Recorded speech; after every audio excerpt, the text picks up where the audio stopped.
Alors la rechute, la définition, elle est, je dirais, directe. Soit c'est la rechute biologique, avec l'augmentation du fameux pic monoclonal ou encore les chaînes légères, ou encore ça peut être la rechute avec un événement tel qu'une fracture osseuse, un problème d'insuffisance rénale, une compression médulaire. Donc vous voyez, c'est à la fois un mixte clinique mais aussi biologique.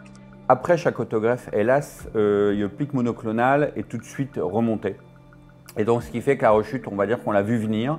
Donc, c'est facile, je prenais mes chiffres, je les mettais dans un tableau Excel et on voyait vite la courbe, qui en fait était une courbe régulière et exponentielle. Et donc, plus le temps avançait, plus j'allais dans le mur. C'est difficile parce qu'il faut reporter un sac à dos. Et on sait qu'il est lourd, ce sac à dos. Donc, on sait que la période d'autogreffe, il va falloir aller à l'hôpital. Enfin, voilà, que ça ne va pas forcément être simple. Mais je dirais plutôt sereinement, finalement. Parce que déjà vécu.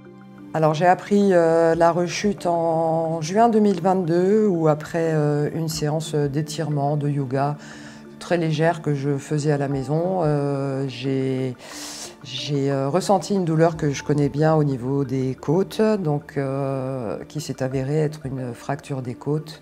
Une fois que j'en ai parlé à l'hématologue, elle a voulu faire un IRM.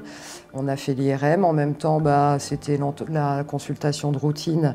Elle a fait les examens sanguins. Et là, on a remarqué que mon pic augmentait doucement, mais sûrement.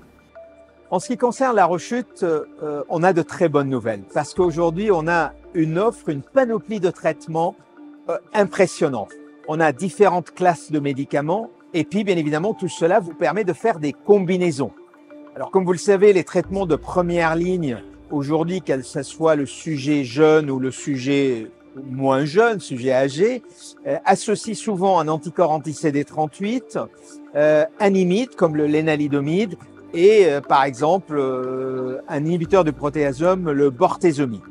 Alors, en traitement de rechute, de rattrapage, on a aujourd'hui bien établi des combinaisons à base d'anticorps CD38 plus carfilzomib, qui est un inhibiteur de protéasome deuxième génération, ou encore un anticorps anti-CD38 plus pomalidomide, qui peut rattraper le lénalidomide. Depuis août 2022, donc j'ai été diagnostiquée en août 2022. J'ai fait l'autogreffe en mars et là, il a été choisi que je continue avec le daratumumab une fois par mois et le Revlimid 3 semaines sur 4. Assez longtemps, puisque j'avais quand même au début du traitement de la rechute une petite résistance au traitement.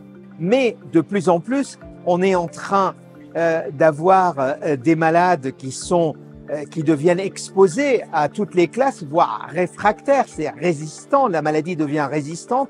Et là, on voit arriver les fameux anticorps bispécifiques, c'est une véritable immunothérapie. On voit arriver aussi les CAR-T-cells. Suite à la deuxième rechute, j'ai eu des CAR-T-cells au CHR de Lille. Et donc une ligne de traitement de chimio fin 2023, les CAR-T-cells fin janvier, début février 2024.